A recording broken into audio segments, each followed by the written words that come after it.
Cameroun, Paul Biya promet encore des miracles, mais le peuple commence à compter les années. Quand les promesses deviennent un feuilleton national. Au Cameroun, il existe un vieux proverbe qui dit: quand le tam-tam du village sonne toujours la même chanson, il arrive un moment où même les enfants commencent à reconnaître le rythme. Et depuis plusieurs décennies, beaucoup de Camerounais ont l'impression d'entendre le même tam-tam politique. Promesses de réforme. Promesses de changement. Promesses de lutte contre la corruption. Promesses d'un avenir meilleur. Mais pendant que les discours montent vers le ciel, la vie quotidienne, elle, continue de descendre dans les marchés. Le prix du riz grimpe. Le carburant grimpe. Les loyers grimpent. Bref, au Cameroun, tout monte sauf les salaires. Et pourtant, le 10 février dernier, à la veille de la fête de la jeunesse, le président Paul Biya est apparu une nouvelle fois devant la nation avec un message solennel. Un message rempli de nouvelles promesses. Réforme de l'État. Lutte renforcée contre la corruption. Meilleur fonctionnement des institutions. Opportunités pour les jeunes. Des mots qui résonnent bien à l'oreille. Mais au Cameroun, certains citoyens commencent à se poser une question simple, presque naïve. Combien de fois peut-on promettre la même chose avant que le peuple ne commence à demander les résultats? Parce qu'il faut dire la vérité, la politique camerounaise ressemble parfois à un grand théâtre où les discours sont très puissants, mais où les actes arrivent toujours avec un petit retard. Parfois même un très grand retard. Et pendant ce temps, le pays traverse une réalité que personne ne peut ignorer. Inflation galopante. Services publics en difficulté. Routes dégradées. Jeunes diplômés qui cherchent du travail pendant des années. Dans les marchés de Douala, dans les quartiers de Yaoundé, dans les villages de l'Ouest ou du Nord, les conversations sont souvent les mêmes. Les Camerounais plaisantent, ironisent, mais derrière l'humour se cache une fatigue. Certains disent même avec un sourire amer. Au Cameroun, les promesses politiques vieillissent plus lentement que les citoyens. Mais attention! Car derrière ces nouvelles annonces présidentielles se cache peut-être une stratégie politique beaucoup plus complexe qu'il n'y paraît. Un glissement du calendrier électoral. La promesse d'un nouveau gouvernement. Des réformes institutionnelles annoncées, mais sans calendrier précis. Et pendant que ces annonces circulent dans l'espace public, une autre question commence à circuler dans les discussions politiques. Sommes-nous face à une simple promesse politique, ou à une manœuvre pour reprendre le contrôle du jeu politique? Parce que dans la politique camerounaise, chaque mot peut cacher une stratégie. Chaque silence peut cacher un calcul. Et chaque promesse peut parfois servir à gagner du temps. Mais alors, que se cache réellement derrière ces nouvelles annonces? Pourquoi ce réajustement du calendrier électoral? Pourquoi promettre encore des réformes institutionnelles aujourd'hui? Et surtout, le peuple camerounais doit-il encore croire à ces promesses? C'est exactement ce que nous allons analyser dans ce reportage. Mais avant d'aller plus loin, dites-nous en commentaire. Selon vous, les nouvelles promesses politiques peuvent-elles encore changer la situation du Cameroun? Votre avis nous intéresse énormément. Et si vous aimez les analyses politiques sans langue de bois, prenez une seconde pour aimer cette vidéo, vous abonner et activer la cloche de notification. Parce que sur Camé News, on ne vous sert pas l'actualité fade et sans saveur. Ici, l'information est bien épicée, bien analysée, et surtout sans maquillage politique. Alors restez bien avec nous. Car ce que vous allez découvrir dans ce reportage pourrait bien vous faire voir la politique camerounaise, sous un tout autre angle. Partie 1, le grand réajustement politique quand le calendrier électoral devient un instrument du pouvoir. Au Cameroun, il y a un proverbe qui circule souvent dans les villages comme dans les grandes villes. Quand le chef du village dit que la réunion est reportée, ce n'est pas toujours parce que la chaise manque, parfois c'est parce qu'il prépare déjà ce qu'il va dire. Et lorsque le chef du village s'appelle Paul Biya, alors chaque mot prononcé devient immédiatement un message politique que tout le monde essaie de décoder. C'est exactement ce qui s'est passé lors de son adresse à la nation du 10 février dernier, à la veille de la fête de la jeunesse, un rendez-vous symbolique où le chef de l'État parle traditionnellement aux jeunes, mais où, en réalité, toute la classe politique tend aussi l'oreille. Et ce jour-là, derrière les discours habituels sur la jeunesse, l'avenir et les promesses de développement, le président a lâché une information qui a immédiatement fait vibrer les salons politiques de Yaoundé. Un glissement du calendrier électoral. Et pas seulement cela. Le chef de l'État a également évoqué la formation prochaine d'un nouveau gouvernement. Mais attention, sans donner de date précise. Et au Cameroun, quand une décision politique est annoncée sans calendrier clair, les analystes savent déjà que la vraie histoire commence justement là où les explications s'arrêtent. Dans son discours, Paul Biya a évoqué ce qu'il appelle des « contraintes impérieuses », justifiant un léger réajustement du calendrier des élections législatives et municipales. Officiellement, tout cela se fera dans le respect de la loi et de la Constitution. Mais dans les discussions politiques, chacun essaie de comprendre ce qui se cache réellement derrière cette décision. Parce que dans la politique camerounaise, les mots sont souvent choisis avec une précision chirurgicale. Quand on parle de « léger réajustement », certains y voient simplement un ajustement administratif. Mais d'autres y voient une manœuvre politique beaucoup plus profonde. Et pour comprendre cette décision, il faut revenir quelques mois en arrière. Car en octobre 2025, le Cameroun a vécu une élection présidentielle particulièrement observée. Une élection qui s'est soldée par la victoire du candidat du parti au pouvoir avec 53,55% des suffrages. Une victoire officielle, mais qui n'a pas forcément été un long fleuve tranquille. Dans les cercles politiques, certains analystes parlent d'un résultat obtenu au forceps. C'est-à-dire une victoire certes réelle, mais obtenue dans un contexte de tension politique, de contestation et d'un paysage politique de plus en plus compétitif. Autrement dit, le terrain politique camerounais n'est plus aussi tranquille qu'il y a 20 ans. Et c'est là que la décision de reporter certaines échéances prend tout son sens. Car organiser immédiatement des élections législatives et municipales dans un climat politique encore fragile aurait pu créer une tempête supplémentaire dans un ciel déjà chargé. Et au Cameroun, les investitures officielles. Et lorsque l'investiture tombe, certains visages deviennent soudain très longs. Dans les couloirs politiques de Yaoundé, certaines élections locales sont loin d'être de simples formalités administratives. Elles représentent un véritable combat politique sur le terrain.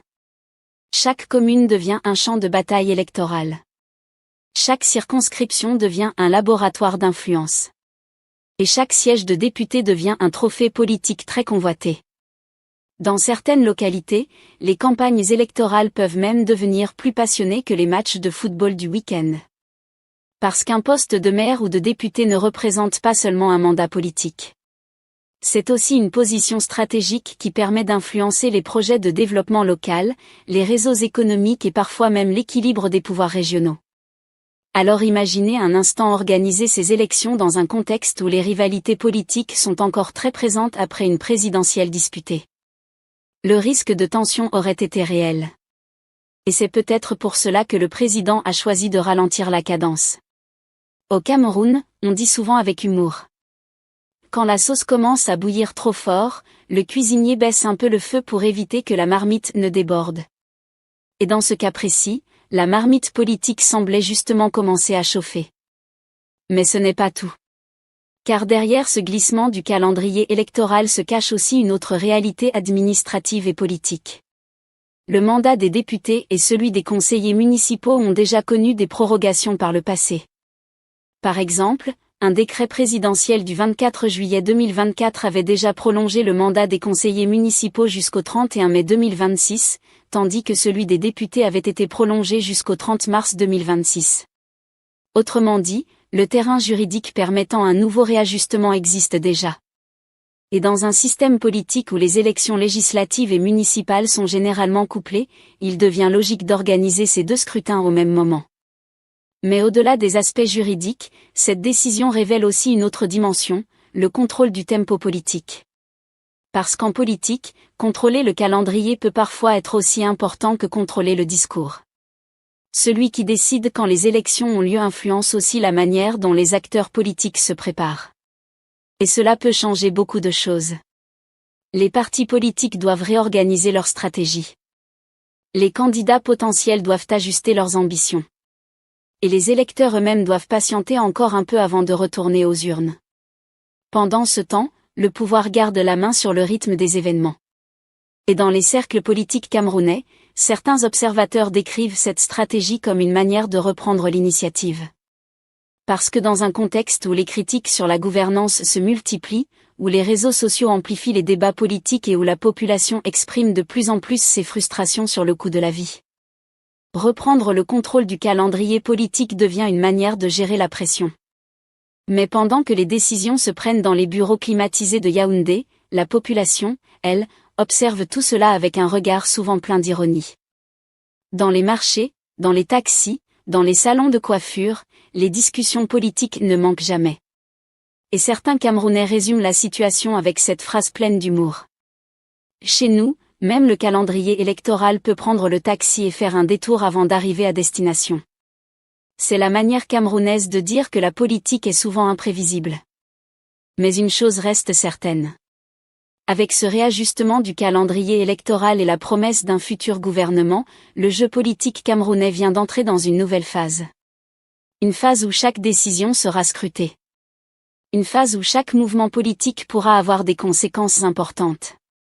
Et surtout, une phase où les Camerounais attendent de voir si ces ajustements politiques vont réellement améliorer leur quotidien, ou s'il s'agit simplement d'un nouvel épisode dans la longue série de la politique nationale. Partie 2, le RDPC, un grand parti, mais avec des flammes qui chauffent parfois trop.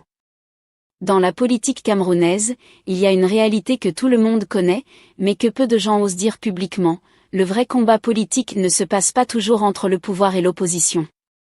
Très souvent, il se passe à l'intérieur même du pouvoir. Et lorsqu'on observe attentivement le climat politique actuel, on comprend rapidement pourquoi certains analystes estiment que le report du calendrier électoral n'est pas seulement une question administrative. C'est aussi une manière de gérer les tensions internes qui traversent le parti au pouvoir. Parce que oui, derrière l'image d'un parti solide et discipliné, le Rassemblement démocratique du peuple camerounais traverse lui aussi ses propres tempêtes.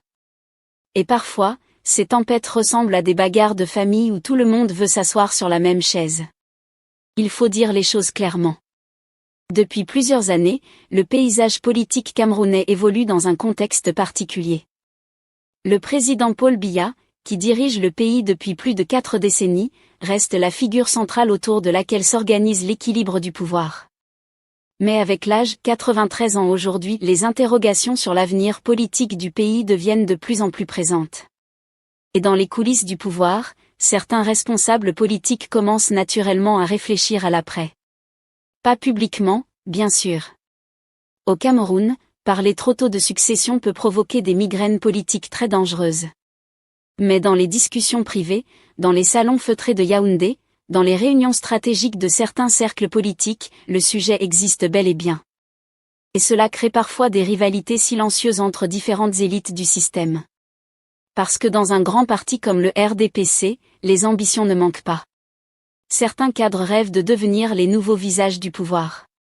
D'autres souhaitent simplement consolider leur influence régionale. Et d'autres encore veulent protéger leurs positions administratives ou économiques. Résultat, dans certains cas, les rivalités internes peuvent devenir aussi intenses qu'une campagne électorale. Les Camerounais ont d'ailleurs une façon très amusante de résumer cette situation. Dans les quartiers populaires, on dit souvent. Au Cameroun, certains militants du même parti peuvent se battre plus fort entre eux qu'avec l'opposition. C'est une plaisanterie, mais elle contient une grande part de vérité.